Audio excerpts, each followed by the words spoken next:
저는 이제 계속해서 예수님의 비유 시리즈 7번째 시간인데요. 오늘은 탕자 이야기가 나오는 그 15장은 아니지만 18장에도 또 다른 탕자가 나옵니다. 그래서 탕자가 잃어버린 하나님의 기도라는 제목으로 오늘 주의 귀한 말씀을 전하기를 원합니다. 1966년도에 월드컵 8번째 경기가 영국 런던에서 있었습니다. 역대 월드컵 중에 지금까지 월드컵 히스토리 전체를 합쳐서 최고의 이변, 절대 있을 수 없는 일. 그 당시 영국에는 도박이 합법이었다고 합니다. 그래서 도박사들이 비율을 따졌을 때 1% 미만의 확률로 그때 놀라운 이변이 일어났습니다. 그 경기장에는요, 월드컵 경기를 치고는 너무 작은 관중들 17,829명밖에 오지 않았습니다. 왜냐하면 경기 자체가 특별한 관심을 끌지도 못했고 너무 당연한 경기였기 때문입니다. 바로 당시 우승 후보였던, 또 우승을 했던 이탈리아와 북한의 경기였습니다. 아마 북한이 월드컵 나가지도 모르시는 분들도 많을 텐데, 아시아 국가로서는 거의 처음으로 북한이 그 당시 월드컵에 나가서 이 8강에서 강호 이탈리아를 1대0으로 꺾는 정말 말 그대로 기적이 일어났습니다. 북한이 그 유명한 사다리 전법이라고, 저도 한번 찾아봤어요. 그 사다리 전법이 뭔가. 키가 작고 이러니까 하여튼 빨리빨리 하면서 이렇게 서로 이렇게 올려주는 게 사다리 전법인데, 그 사다리 전법 말도 안 되는 걸 가지고 월드컵에서 1966년도에 북한이 이탈리아를 이겼습니다. 나중에 한 30년쯤 지나서 우리 대한민국 월드컵 할 때쯤 돼서 이탈리아의 어르신들, 그러니까 나이가 한 지긋한 한 70 넘으신 어르신들은 그때도 박두익이라고 하는 그때 그 골을 넣었던 그 사람을 잊어버리지 못하고 이탈리아 어르신들은 박 씨를 되게 무서워했다고 합니다. 그만큼 굉장히 큰 각인이죠. 이거 왜 이러냐면은 도저히 이게 말이 안 되는 겁니다. 이길 수 없는 경기. 그래서 심지어는 나중에 2002년 월드컵 우리 대한민국에서 할 때는 고도의 심리전으로 Again 1966 해가지고 그게 이제 플랜카드로 붙으려다가 이탈리아 정부에서 막 반대하고 막 그랬던 일들도 있지 않았습니까? 왜냐하면 이거는 도저히 상대가 되지 않는, 마치 다윗과 골리앗 그래도 사람과 사람이지만 이거는 말도 안 되는, 정말 승률 1% 미만의 말도 안 되는 경기가 그 당시에 있었습니다. 오늘 우리가 읽은 이 본문도 어쩌면은 비슷한 그 것으로 우리가 볼 수 있습니다. 기도의 전문가, 영적 전문가, 어쩌면은 영적 챔피언이라도 할 수 있는 바리새인들과, 우리가 바리새인들을 굉장히 나쁘게만 보는데요, 바리새인은 민족의 영웅들입니다. 왜냐하면은 그 오랜 기간 헬라 문화에 침식당했던 그 유대 사회를 다시 일으킨 사람들이 바리새인들이기 때문입니다. 그래서 이 바리새인들이 가장 약체, 당시 영적인 곳에 아예 올 수도 없는 이야기, 이게 비유인 이유는 이 세리가 성전 안에 들어갈 수 없기 때문에 이게 가짜 이야기인 겁니다. 이게 하나님이 꾸민 이야기인 거예요. 왜냐하면은 세리가 성전 안에 들어갈 수 있는 그 팩트가 사실상 안 되는 겁니다. 세리가 성전 안에 거의 들어갈 수 없기 때문에 이 이야기가 아주 초두의 비유로 말씀하신다라고 얘기하고 있습니다. 많은 분들이 오늘 이 이야기를 기도에 대한 이야기로만 알고 계십니다. 물론 기도에 관한 이야기이긴 하지만 사실상 응답받는 기도의 태도, 우리가 어떤 마음으로, 오늘 우리 찬양에도 나오죠. 주의 앞에 나아갈 때 어떻게 우리가 나가야 됩니까? 라는 그 마음의 태도에 대한 문제일 수도 있습니다. 어떤 태도로 우리가 하나님 앞에 기도하러 나가야 하나님께서 그 기도에 응답하시고 하나님께서 우리에게 그 마음 가운데 기도의 마음을 우리에게 주시는지 오늘 한번 살펴봤으면 좋겠는데요. 먼저 오늘 주님은 명확한 이유, 이 오늘 말씀의 명확한 이유에 대해서 말씀하십니다. 9절 말씀인데요, 우리 한번 9절 말씀을 다 같이 한번 읽겠습니다. 시작. 또 자기를 의롭다고 믿고 다른 사람을 멸시하는 자들에게 이 비유로 말씀하시되, 정확하게 이유를 말합니다. 이유가 뭐냐면 오늘 이 비유를, 이게 이제 그러니까 실질적으로 있었는지는 모르겠지만 이 이야기를 가정에서 만들어서, 비유는 원래 실제로 있었던 이야기가 아니라고 제가 그랬죠. 하나님께서, 예수님께서 이야기를 하나 이그젬플로 만드신 이유는 딱 한 가지입니다. 뭐냐면 자기를 의롭다고 믿고 다른 사람을 멸시하는 자들을 위해서 이 이야기를 오늘 주님이 만드셨습니다. 자기를 의롭다 여기는 것을 믿는다라고 얘기하고 있습니다. 그러니까 자기가 의롭지 않기 때문에 그거를 믿는 게 굉장히 어렵습니다. 여러분, 내가 의롭다고 믿는 것만큼 어려운 게 없어요. 그거는 하나님 믿는 것보다 더 어렵습니다. 왜냐하면 여러분이 여러분을 알고, 여러분의 친구가 여러분을 알고, 여러분의 배우자가 여러분을 아는데 어떻게 내가 의롭다라고 이야기할 수 있겠습니까? 그거는 진짜 그거야말로 커다란 믿음이 필요한데요, 우리가 아는 것처럼 믿음의 대상은 오직 하나님 한 분입니다. 우리가 믿을 수 있는 분은 오직 하나님 한 분이고요, 우리가 정말 100% 트러스트할 수 있고 신뢰할 수 있는 분은 오직 하나님 한 분밖에 없습니다. 그래서 결혼을 하나님을 중간에 놓고 이 신랑 신부가 그 교회 안에서 결혼하는 이유는 바로 여기에 있습니다. 왜냐하면 아무리 서로 사랑해도 서로를 믿을 수가 없습니다. 인간은 인간을 의지할 수 없고요, 인간은 인간을 신뢰할 수 없고요, 인간에게는 어떤 신뢰도 우리가 요구할 수가 없습니다. 왜냐하면 사람은 언제 어떻게 바뀔지 자기 자식도 부모가 모르는 게 인간입니다. 그래서 믿는다는 것은 자기를 의롭다고 믿는 사람 그 자체가 벌써 9절에 그의 태도가 잘못됐음을 우리가 볼 수 있습니다. 믿음의 대상이 하나님에서 자기 자신 혹은 자기의 소유 중에 하나, 어쩌면 자기가 이루어 놓는 어떤 명예, 거기로 그 믿음의 추가 옮겨가는 순간 그 사람의 또 다른 하나의 형태가 있습니다. 저기에 나와 있습니다. 뭐예요? 자기를 의롭다고 믿는 사람들의 또 다른 형태는 뭐냐면 다른 사람을 멸시하게 되어 있습니다. 왜냐하면 하나님도 하나님밖에 믿을 사람이 없는데, 결국에는 자기가 자기를 믿는다는 것은 자기를 하나님의 위치에 올려놓으니 보는 모든 것들이 다 잘못돼 보이지 않겠습니까? 자기가 하나님인데 뭐 보는 것마다 다 마음에 드는 게 어디 있겠습니까? 그러다 보니까 오늘 예수님께서는 이 바리새인들에게 자기를 의롭다고 믿고 다른 사람을 멸시한다라고 하는 하나의 칭호를 그들에게 허락해 주었습니다. 사랑하는 성도 여러분, 오늘 우리가 이 설교를 들으면서 야, 진짜 어떻게 저렇게 바리새인 저럴 수 있냐, 그러면 이제 그게 잘못된 겁니다. 오늘 우리는 진정 겸손한 마음으로, 오늘 하나님께서 의롭다 하신 이는 오직 하나님밖에 없습니다. 오직 성경 자체에서 우리는 의로운 사람들이 아닙니다. 그래서 가장 중요한 것은 이 의롭다는 말은 헬라적 개념으로는 법률 용어예요. 즉 죄가 없다는 건데요, 죄가 없는 건지 죄가 들키지 않은 건지 어떻게 우리가 압니까? 그래서 결국에는 헬라어로는 이 죄가 없다라는 것을 잘 설명할 수 없습니다. 그래서 히브리어로만, 어쩌면은 히브리어적으로 죄가 없다는 것은 그는 뭐냐면은 인간 자체는 죄가 없어질 수 없기 때문에 하나님께서 100% 의로우신 하나님께서 넌 죄가 없다라고 말씀해 주셔야만 우리가 죄가 없는 겁니다. 그래서 우리는 의로운 자가 아니라 의롭다 함을 받은 자, 우리 스스로 의로워질 수 있는 사람이 아니라 의로워짐을 받은 자, 의로운 분과 함께 동행하기에, 의로운 분을 믿기에, 100% 의로우신 하나님을 우리가 구주로 영접했기에 우리가 의로워짐으로 여김을 받았다. 그것이 바로 칭의. 의로워졌다라고 하면은 어떻게 해야 되겠어? 칭자는 칭할 칭자입니다. 그러니까 의로워짐을 받은 사람, 의롭게 칭해진 사람이지 저와 여러분이 의로운 사람은 절대 아닙니다. 사랑하는 성도 여러분, 이것이 우리 신앙의 태도, 기도하는 자의 태도의 가장 첫 출발, 이것이 우리 가운데 확보되지 않으면 앞으로 나갈 수도 없고 나가는 것 자체가 의미가 없습니다. 사랑하는 성도 여러분, 규범과 율법과 법을 지켜서 의로워지는 것이 아니라 의로운 분이 우리를 의롭다고 해주셔야지 의로워진다라는, 여러분 이 귀한 사실을 깨닫는 저와 여러분 되시기를 주의 이름으로 간절히 부탁드립니다. 자신을 의롭다고 여기는 자들은 결국 자신의 죄를 깨달을 수 없습니다. 자신의 죄를 깨달을 수 없는 사람들은 결국에는 하나님과의 관계가 올바르게 설정되지가 않습니다.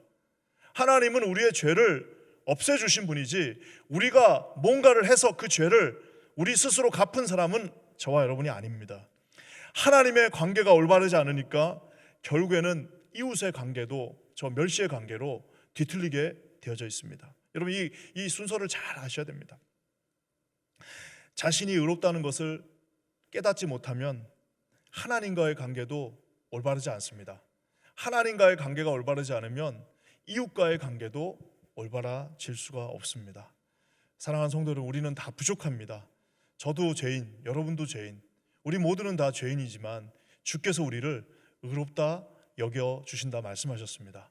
그 집단들이 모여 있는 것이 바로 교회입니다. 그래서 우리는 의로움 칭함을 받은 자들이 함께 모여서 우리는 주님을 찬양하는 자들입니다. 여러분, 이 귀한 개념이 먼저 오늘 이 말씀을 시작하기 전에 저와 여러분의 마음속에 이렇게 딱 박혀지기를 우리 주님의 이름으로 간절히 부탁드립니다. 누가 자신감이 있느냐? 내가 의로운 게 아니라 하나님, 흔들리시지 않는 하나님이 의롭다는 것을 명확하게 믿는 사람만 자신감을 가질 수 있습니다. 누가 흔들리지 않느냐? 나는 비록 흔들리고, 나는 넘어지고, 나는 자빠지고, 나는 어떻게 하다가 실패할 수도 있지만 우리 하나님은 결코 흔들리지 아니하시고, 우리 하나님은 결코 쓰러지지 아니하시고, 우리 하나님은 결코 우리를 놓아주지 않는다는 그 믿음의 확신이 있는 사람만 우리가 흔들리지 않고 끝까지 승리할 수 있습니다. 저는 우리 켄자님교회 모든 성도들 가운데 주께서 오늘 귀한 영적인 지혜를 주셔서 요 관계, 내가 깨다 의롭지 않다는 것, 하나님이 의롭기에 하나님과의 관계가 설정되고, 하나님과의 관계가 정확하게 설정되니까 그 눈으로 모두를 바라보면 다 그저 아유 참 불쌍한 사람인데 나처럼 저렇게 참 나도 그랬고 너도 그랬고 우리는 다 정말 의롭지 않았는데 너도 하나님이 사랑하셨구나, 나도 하나님이 사랑해 주셨어 라고 우리가 그 눈을 가지고 접근한다면, 여러분 우리 교회 가운데 물론 어렵긴 하겠지만 못 받아들일 사람은 없을 것 같습니다. 오늘 바리새인과 세리의 비유, 이 성전에 들어갔다는 자체가 이게 게임이 안 되는데 뭐 북한이 사실 월드컵에 갔다는 것 자체도 말도 안 되지 않습니까? 그 말도 안 되는 게임에서 어떻게 이겼는지 한번 살펴보도록 하겠습니다. 먼저 바리새인에게 없는 두 가지가 있고요, 세리에게 있는 두 가지가 있습니다. 바리새인에게 없는 두 가지랑 이 세리에게 있는 두 가지는 그대로 겹칩니다. 무엇이 없고 무엇이 있는지 한번 살펴봤으면 좋겠는데, 먼저 바리새인에게 없는 두 가지인데요, 바리새인은 하나님이 없어요. 여러분 1절 말씀, 11절 말씀인데요, 이 바리새인의 위대한 기도 한번 다 같이 읽어보겠습니다. 시작. 바리새인은 서서 따로 기도하여 이르되, 하나님이여, 나는 다른 사람들 곧 토색, 불의, 간음을 하는 자들과 같지 아니하고 이 세리와도 같지 아니함을 감사하나이다. 1세기 유대인들의 기도를 한번 찾아봤습니다. 1세기, 그러니까 그 당시, 지금 예수님이 활동했던 그 당시에 유대인들의 기도에는 크게 세 가지로 구성되어 있습니다. 그것은 뭐냐면 하나님께 죄를 고백하고요, 그러니까 하나님께 죄를 고백하는 게 가장 중요하고요, 그 다음에 하나님께서 베풀어 주신 은혜와 뭐 이런 축복들 감사하고요, 그 다음에 하나님께 간구합니다. 이웃과 공동체를 위해서. 자, 그러니까 유대인들의 기도는 전부 다 이 하나님 중심입니다. 왜냐하면 하나님께서 자기를 받아주신, 그래서 죄를 하나님께 죄를 고백하고요, 그리고 하나님께서 주신 축복들에게 감사하고요, 그리고 하나님께 간구합니다. 뭘? 내 이웃과 내 사랑하는 사람들, 그리고 나의 기도 제목들을 하나님께 간구하는, 이것이 그 기도의 세 가지 전부 다입니다. 그러니까 유대인들은 그 당시 이제 전통적인 정말 하나님을 경외하는 유대인들은 다 요 세 가지 이 카테고리 안에서 기도를 했습니다. 첫 번째 뭐라고요? 하나님께 죄를 고하고 하나님께 주신 축복들과 많은 그 하나님이 주신 것들 감사하고요, 그 다음에 하나님께 간구하는 겁니다. 나와 내 이웃들을 위해서. 그래서 결국에는 이 유대인들의 모든 기도는 33%가 하나님께 자기의 죄를 고백하는 거고요, 33%는 하나님께서 베풀어 주신 은혜의 삶에 감사하는 거고요, 나머지 33%는 하나님께 또 간구하는 겁니다. 기도 제목들을 가지고 나와서. 그러니까 이것도 참 좋은 기도 같아요. 자, 이렇게 기도하는데 철저하게 하나님 중심, 철저하게 하나님이 기도의 주인이자 대상, 그리고 목적. 그래서 철저하게 모든 기도는 하나님을 중심으로 내 자신을 내려놓고 하나님 앞에 기도하는 것, 여러분 그것이 바로 유대적 기도입니다. 근데 오늘 이 기도를 읽어보면 하나님을 부르긴 불러요. 왜? 뭐 부르긴 불러야 될 거 아니에요. 뭐라도 어이 하나님이여 같은 느낌이 들 정도로 하나님이여, 바로 들어가는 게 회개도 없고 하나님께 감사도 없고 바로 무작정 들어가는 게 뭐냐면, 나는 다른 사람들처럼 뭐 나쁜 짓 안 하고 얘하고도 같지 않고 그걸 감사한다라고 이야기하고 있습니다.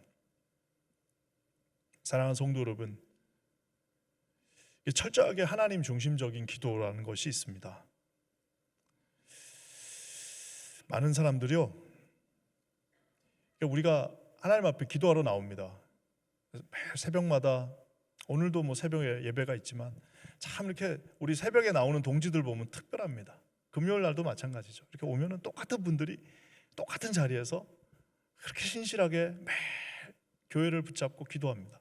그럼 저는 이제 이렇게 딱 새벽에 나오면은 제가 이제 기도하는 시간이 저도 있잖아요. 그러면 이제 성전에서 6시 30분까지, 그리고 이제 집에 방에 사무실 가서 또 7시 반까지, 그리고 기도하는 그 시간에 많은 기도 제목이 있습니다. 그 기도 제목을 먼저 가지고 나와요. 그렇지만 참 신기한 게, 여기서 한 20-30분 하나님을 찬양하고 또 하나님 앞에 내 자신을 회개하고 또 하나님을 정말 높여드리고 하나님 감사합니다 찬양하고 그거 주님께 집중하다 보면 내가 뭔가 이렇게 막 구하고 간구하는 것들이 나중 가면은, 그리고 나에게 지금 닥쳐있는 그 많은 어려운 문제들이, 와, 지금 너무 크게 보였던 그 문제들이 최소한 그 기도하는 순간에는 굉장히 작게 느껴지고, 그냥 그거 없어도 막 간구하는, 막 하나님 이거 주세요라고 했던 거 굳이 없어도 살 수 있을 것 같아요. 아무리 힘든 상황 속에서도 주님이 주시는 특별한 평강이 그 가운데 있습니다. 아무리 잘 되는 축복 가운데서도요, 교만해지지 않습니다. 와, 어떤 사람들 보면 진짜 교만한 분들이 있습니다. 뭐 교만하니까 교만한 게 보이겠지만 정말 조금 잘 되면 막 진짜 하늘을 찌르는 사람들이 있습니다. 저도 그 중에 하나예요. 조금만 잘 되면 하늘을 찌르는데 하나님이 그거를 절대 보시질 못합니다. 그래서 꼭 그럴 때는 낮추시는데요, 이 반복적인 신앙 속에서도 하나님 앞에 진심으로 하나님 중심적인 기도를 하면 그 초심을, 그 평정심을, 그 첫 번째 주님이 주셨던 마음을 잃지 않을 수 있습니다. 그래서 어쩌면은 오늘 이 바리새인은요, 정말 언제 하나님을 만났는지, 어쩌면은 하나님을 안 만났을 수도 있어요. 그냥 어렸을 때부터 바리새인이어가지고 아버지도 바리새인, 자기도 바리새인, 한 번도 감격적인 만남이 없었기에 저기에는 회개도 없고 저기에는 그저 자기와 누구를 비교하는 가장 수준 낮은 형태의 기도 가운데 있습니다. 많은 분들이 그래요. 만약에 우리가 카트라인이 50점이에요. 카트라인이 50점인데 야, 이거 50점 먹어야 되는데 50점 안 넘으면 우리가 안 됩니다. 근데 갔더니 내가 40점이에요. 그러면 어떻게 돼요? 불합격이잖아요. 40점인데 근데 나 이거 불합격이다 이렇게 해야 되는데, 친구를 봤더니, 옆에 있던 애를 봤더니 걔는 30점을 맞은 거야. 그럼 어때요? 기분이 괜히 좋아지면서 아유 저 30점이네. 그리고 또 옆에를 봤더니 20점이에요. 아유 20점이네. 그러면 어떻게 되는 겁니까? 다 같이 떨어지는 거예요. 사랑하는 성도 여러분, 우리는 옆에 계신 무슨 김 집사님, 이 집사님을 볼 이유가 없습니다. 그분이 뭘 하는지 우리에겐 중요하지 않습니다. 사랑하는 성도 여러분, 이 반복되는 매일매일의 신앙 속에서 우리가 기도할 때 하나님을 중심에 놓고 하나님만 바라보시면서 하나님께 우리의 초점을 맞추고 우리의 눈의 창과 마음의 창을 오직 하나님께만 집중하면, 아무리 큰 것보다 하나님이 우리 앞에 계시면요, 그 뒤에 너머는 보이지 않습니다. 그리고 아무리 보잘것없는 인간도 하나님을 옆에 두고 보면 그 사람도 존귀한 사람입니다. 아무리 내가 싫은 사람도 하나님을 내 옆에다 놓고 기도의 그 창으로 보면은 그 사람도 불쌍한 사람입니다. 저는 우리 퀸자님교회에 하나님께서 주시는 이런 바리새적 기도가 아닌 진정한 하나님을 중심에 놓고 기도하는 모든 성도들 되시기를 주님의 이름으로 간절히 부탁드립니다. 그래서 기도도 배워야 합니다. 여러분, 그래서 기도도요 진짜 열심히 배워야 됩니다. 기도를 무시하는 분들이 있습니다. 나는 그냥 내가 열심히 그냥 나 혼자, 그러지 않습니다. 그래서 기도 학교도 있고요, 기도 스쿨도 있고요. 우리 같이 또 이렇게 기도하는 것들 우리가 또 제자훈련이나 이런 데서 가르치는 이유가 뭐냐면 기도도 배워야 하는 것이기 때문입니다. 주님 분명히 말씀하셨습니다.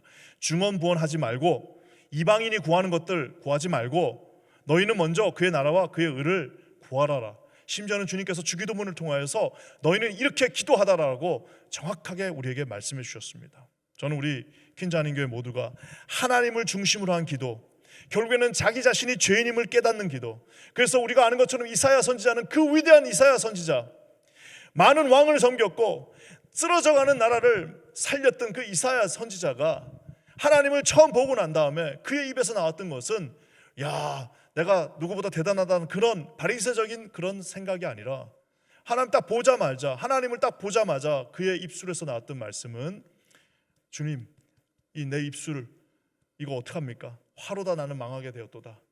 주님, 제단 숯불 내 입술에 대 주십시오. 제단에 있는 숯불로 나를 찢어 주셔서 내 이놈의 입술이, 내 이 맨날 죄를 짓는 이 입술이 주님 이 제단 숯불로 내 입술, 요즘은 입술로 죄 안 짓고 카톡으로 죄 짓고, 요즘은 카톡으로 죄 안 짓고 다 모여가지고 다 짓고, 이 모든 내 손의 죄, 내 입술의 죄, 내 생각의 죄들을 제단 숯불 내 입술에 대니 어찌 주저앉고, 여러분 좀 이걸 채워주세요라고 하나님 앞에 기도하게 됩니다. 우리가 베드로가 예수님을 만났습니다. 베드로가 만선의 기쁨으로, 야, 엄청나게 당신 도대체 누구야? 만선의 기쁨을 주신 주님 앞에, 아우 주님 이거 어떻게 잡으신 거예요? 주님 어떻게 하면 이렇게 많은 이 고기들을 잡을 수 있습니까? 라고 물어보지 않고 그가 주님 앞에 했던 첫 번째 말씀은 주님, 저는 죄인입니다. 저를 떠나십시오.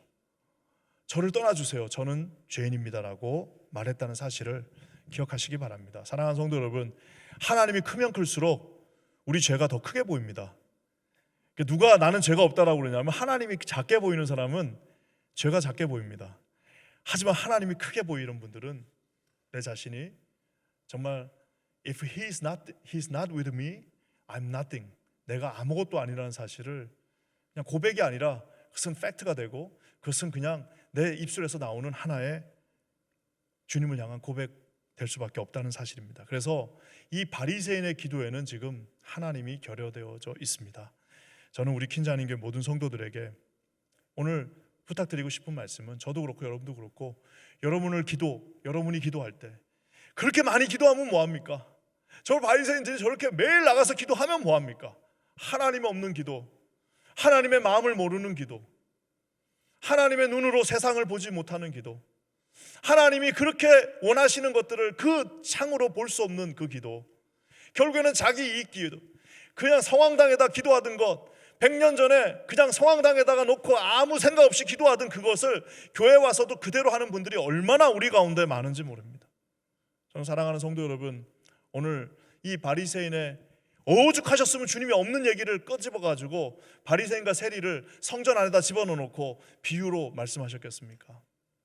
저는 우리 주님의 이 애끓는 마음을 오늘 깨달아 하시는 저와 여러분 되시기를 주님의 이름으로 간절히 부탁드립니다. 또 한 가지 없는 게 있는데요, 이 하나님이 없으니까 당연히 없는 게 있습니다. 그것은 뭐냐? 하나님이 없으면 뭐가 없어요? 죄인이 없어요. 죄인이 없으니까 어떻게 됩니까? 자기는 다 했다라고 생각합니다. 나는 이 정도면 괜찮다. 하나님이 없으면 죄인이 없어요. 죄인이 없으면 어떻게 되느냐? 나는 다 했다라고 생각합니다. 12절 말씀인데요, 우리 12절 한번 읽어볼게요. 시작. 나는 1회에 2번씩 금식하고 또 소득의 11조를 드리나이다 하고. 우리 중에 일주일에 2번 금식하는 분, 다이어트 말고요, 2번 금식하는 분 많지 않죠? 그리고 소득의 11조, 막 나중에 보면은 이 바리새인들이 막 박하와 향 막 이런 거, 그러니까 심지어 말해서 막 그 평소에 먹는 거 향신료까지도 다 쪼개가지고 10분의 1을 하나님 앞에 드렸습니다. 우리 예전에 어머니들이 성미하듯이 저렇게 막 밥 먹을 때마다 성미하듯이 정말 정확하게, 예전에 우리 귀한 권사님 한 분이 그 간증하셨는데, 밭에서 난 감자였나? 7개가 났는데 그걸 어떻게 11조를 해야 될지 계산이 안 돼가지고 자기 아들한테 이거 정확하게 10분의 1을 잘라달라고. 야, 참 대단하시죠? 그런 마음으로 했는데요, 문제는 뭐냐면 이게 지금 기도입니다. 나는 2번씩 금식하고요, 나는 다 11조 주님 앞에 드렸습니다. 나는 이런 사람이에요. 나는 이 정도 다 했습니다. 더 이상 내가 누구랑 비교할 수 있고 더 이상 내가 뭘 해야 되겠습니까? 자신이 하나님 앞에서 한 일을 이렇게 자랑하고 나열할 정도면 결국엔 자기는 죄인이 아니라는 소리죠. 그러니까 하나님이 안 계시니까 죄인이 없는 거예요. 사랑하는 성도 여러분, 하나님이 계시면 그 자리에는 우리 같은 죄인이 있어야 되는데 하나님이 계시지 않으니까 여기에 머리를 뻣뻣하게 든 바리새인이 그까지 11조 하나님이 그거 가지고 뭘 하십니까? 아니 11조가 아니라 10에 10을 한들 하나님이 그거 가지고 커피를 사드시겠습니까? 아무 의미 없는 그거를 자랑하고 있는 이 불쌍한 사람을 한번 보십시오. 바리새인이 왜 불쌍하냐? 이들은 끊임없이 하나님과 흥정해야 됩니다. 내가 이 정도 했습니다. 내가 이렇게 다 드렸죠? 하나님 앞에서도 이 계산서를 가지고 계산기 주산을 계속 돌려야 됩니다. 얼마나 그 인생이 피곤하겠습니까? 아니 하나님 앞에서도 내가 드린 거, 그러니까 나를 주고 받고 내가 이만큼 줬으니까 요만큼 주시고, 계속해서 고민하고 생각하고 내가 요거 한 거 꼭 끝까지 받아내야 되고, 이러면 얼마나 그 인생이 피곤한 인생이 되겠습니까? 여러분, 우리 아버지 진짜 자기의 진짜 친아버지 앞에 가가지고, 아버지 내가 당신한테 다리 한번 주물러 줬으니까 당신 나한테 뭐 이거 하나 줘야 돼요, 이렇게 사는 인생이 얼마나 비참한 인생입니까? 자식이 와가지고 아버지 오늘 어버이날 내가 꽃 하나 가져왔으니까 아버지 이거 7불 50이니까 내가 빼갈게요. 여러분, 그런 자식이 있으면 그 자식 얼마나 그 자식으로 인해 여러분 괴롭겠습니까? 여러분, 자녀된 우리가 하나님 앞에 드린 거 가지고 그것을 흥정한다면, 그거를 하나의 지렛대 삼아서 내가 기도의 하나의 지렛대로 삼는다면, 내가 이만큼 했으니까 주님 이만큼 주셔야 되지 않겠습니까? 하면 여러분, 그건 하나님이 피곤한 게 아니라 그 사람 자체 바리새인이 피곤한 인생입니다. 저는 우리 흰자님교회 이렇게 하나님 앞에 흥정하는 분들 없기를 주의 이름으로 간절히 부탁드립니다. 흥정을 왜 하면 안 되냐? 우리 손은 너무 작아요. 우리의 계산 능력은 너무 한정되어 있습니다. 계산서 딱 던져주니까 기껏해서 주는 게 그거밖에 안 했어? 더 적어내지. 더 적어내지 좀. 그거밖에 안 했어? 나 같으면 더 적어내겠다. 왜냐? 아버지한테 어떤 꼬마가 가가지고, 손주가 5살짜리 손주가 할아버지한테 사탕 달라고. 그럼 네가 가져가. 대신 딱 하나만 가져가야 돼. 고사리 손으로 빼봐야 몇 개 뻗겠습니까? 그러니까 진짜 똑똑하면 어떻게 해야 돼요? 할아버지 손으로 주세요. 할아버지 손으로. 하나 주다 보니까 너무 이쁘니까 어떻게 두 손으로 주다 보니까 참 기특하다. 그래가지고 그냥 한 알음 주실 수 있는 게 우리 하나님 아버지의 마음 아니겠습니까? 그 앞에서 흥정하고 있어요. 내가 이만큼 줬으니까 당신도 이만큼 줘야 되지 않겠습니까? 사랑하는 성도, 최소한 우리 금요예배 나오신 분들은 이런 인간의 계산기를 던져버리시고 그냥 하나님 앞에 맡기세요. 하나님 앞에 드리시기 바랍니다. 하나님 앞에 정말 마음껏 주님 앞에. 왜냐? 주님은 더 이상 그만하겠습니다. 얼마나 피곤한 인생이겠습니까? 또 한 가지, 이 바리새인들은요, 하나님과 관계가 진짜 먼 사람들입니다. 왜냐? 아버지한테 뭐 하나 드린 게 그렇게 아깝습니까? 그러면 그 아버지는 가짜 아버지일 가능성이 높겠죠. 그 자녀는 효자가 아닐 가능성이 높겠죠. 아버지한테 드린 11조가 뭐 그렇게 대단합니까? 그걸 꼭 그렇게 밝혀야 되겠습니까? 하나님 앞에 한 일들을 꼭 그렇게 다 알려야 되겠습니까? 그것도 큰 소리로 지금 이 바리새인은 지금 이 성전에서 다 들으라고 지금 큰 소리로 지금, 아이고 내가 이것도 하고요, 내가 저것도 했습니다 라고 하고 있는데, 여러분 듣는 아버지가 얼마나, 여러분, 이것은 하나님과의 관계가 설정되지 않았기 때문입니다. 주님은 오른손이 하는 일을 왼손이 모르게 하라고 말씀하셨습니다. 그 이유는 다 아시기 때문입니다. 본인이 다 아시기 때문입니다. 우리가 인정받아야 될 분은 오직 한 분이십니다. 하나님 앞에 인정받는 저와 여러분 되시기를 주님의 이름으로 간절히 부탁드립니다. 하나님의 손으로 여러분에게 부어주시는 축복이 있기를 주님의 이름으로 간절히 부탁드립니다. 하나님께 금식하고 하나님 앞에 11조하고 하나님 앞에 더 기쁨으로 섬깁니다. 왜? 우리는 하나님만 아시면 되는 거기 때문입니다. 우리의 인생에 특별한 보상도 필요 없습니다. 나중에 여러분 교회마다 보면은 막 은퇴하시는 목사님들이 요즘 한국 교회는 엄청나게 문제가 많습니다. 왜 그런 일들이 우리 이 하나님이 주인 되신 교회 안에서도 일어납니까? 여기서 다 뭔가를 받아야 되는 거예요. 너는 이미 네 상급을 다 받았다 라는 그 말은 두렵지 않나요? 너는 이미 네 상급을 다 받고 계산 다 하고 이자까지 다 쳐서 다 드시고 천국에 왔구나 라는 그 말이 두렵지도 않나요? 사랑하는 성도 여러분, 이 바리새인에게는 두 가지가 없습니다. 하나는 하나님이 없고요, 바리새인의 기도에는 하나님이 없기 때문에 죄인도 없습니다. 죄인이 없으니까 이런 계산하고 이런 관계가 설정되는 것을 보게 됩니다. 저는 우리 퀸자님교회 모든 성도들이 하나님과 이렇게 윙크하는 관계, 하나님만 아시면 됩니다. 하나님께 딱 이렇게 윙크하는, 하나님 당신만 아시면 됩니다. 아무도 모르는 게 더 좋습니다.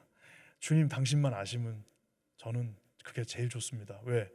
그 상급은 녹도 없고 좀도 없고 해치지도 않는 하늘 창고에 기록되어져 있기 때문입니다. 여러분, 그 주님을 신뢰하시는 저와 여러분 되시기를 주의 이름으로 간절히 부탁드립니다.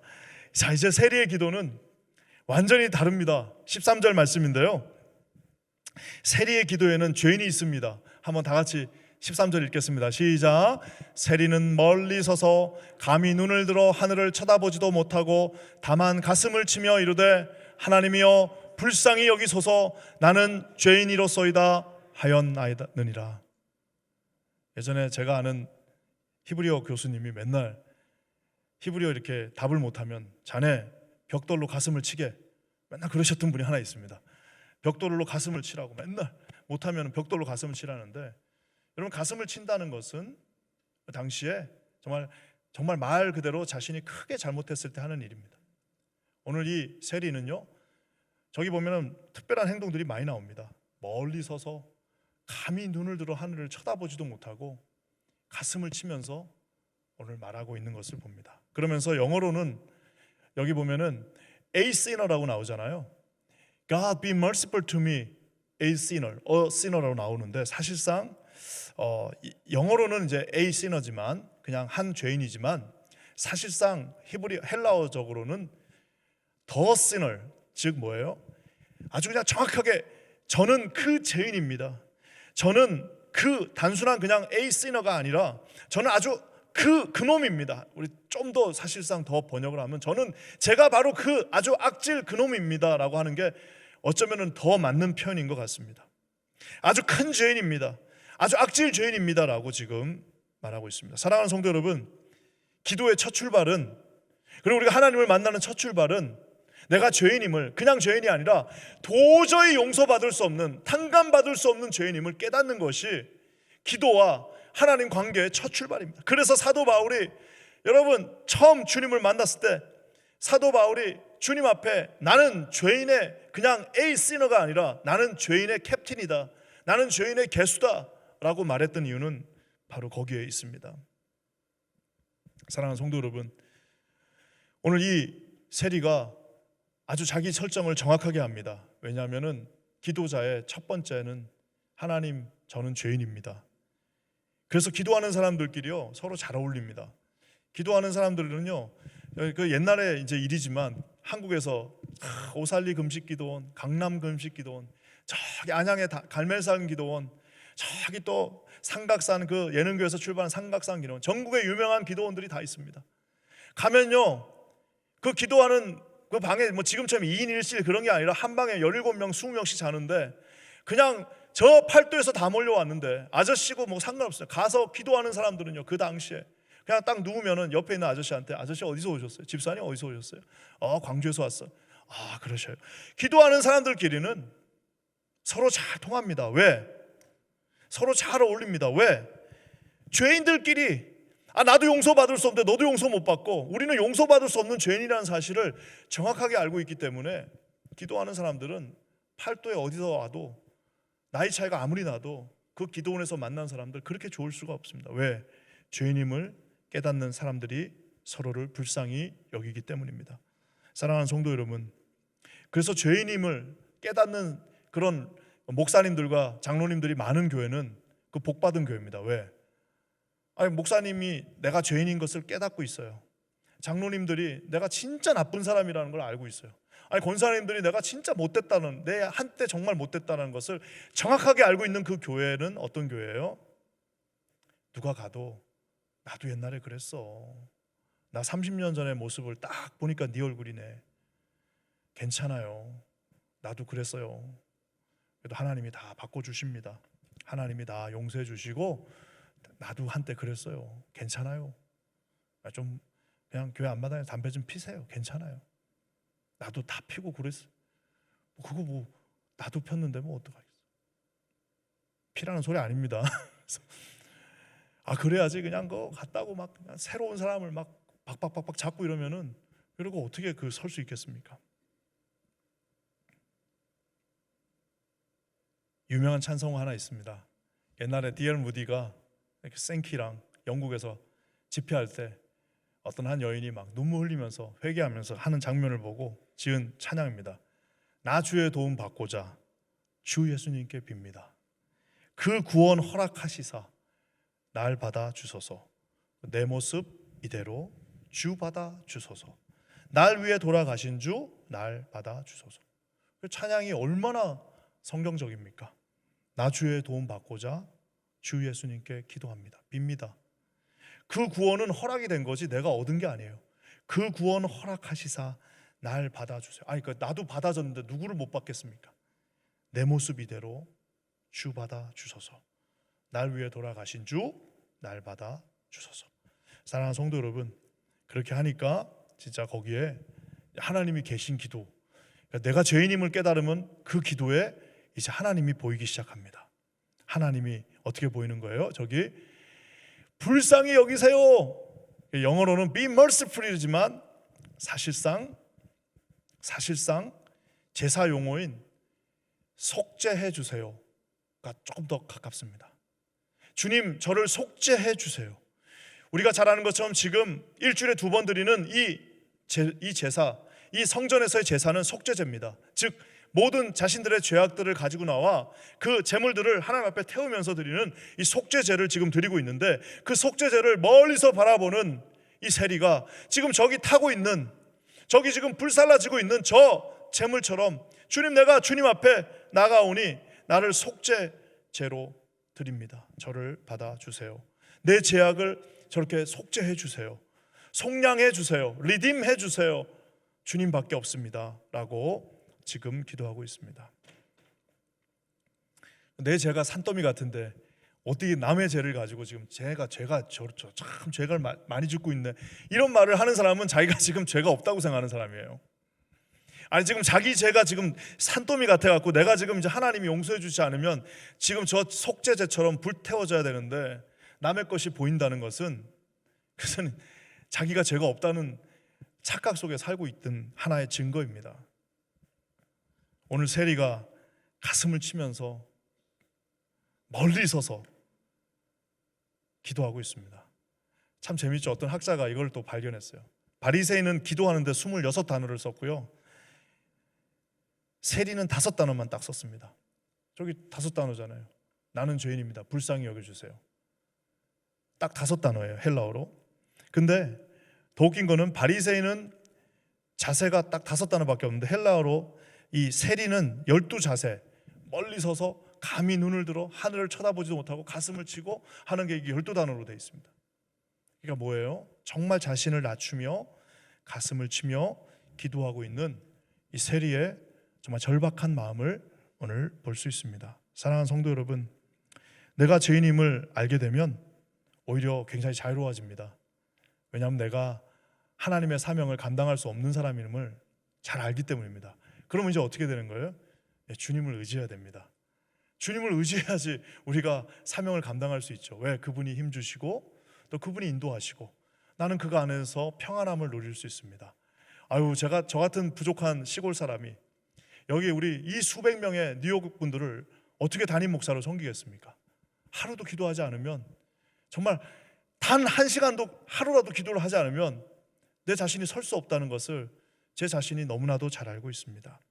자신이 죄인이라는 것을 우리가 선포할 필요까지는 없지만 하나님이 얼마나 대단한 분이심을 깨닫는 순간, 이사야가 제단 앞에서 내가 죄인임을 깨달았던 것처럼 베드로가 그 많은 만선의 기쁨 앞에서도 죄인입니다라고 깨달았던 것처럼 우리는 우리 스스로를 또 위대하신 하나님을 보게 될 것입니다.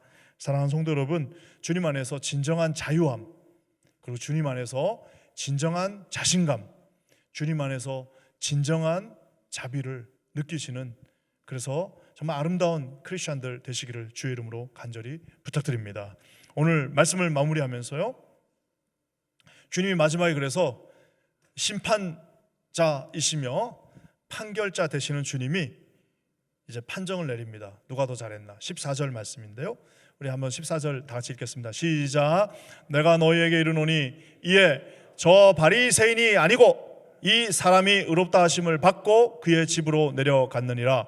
무릇 자기를 높이는 자는 낮아지고 자기를 낮추는 자는 높아지리라 하시니라.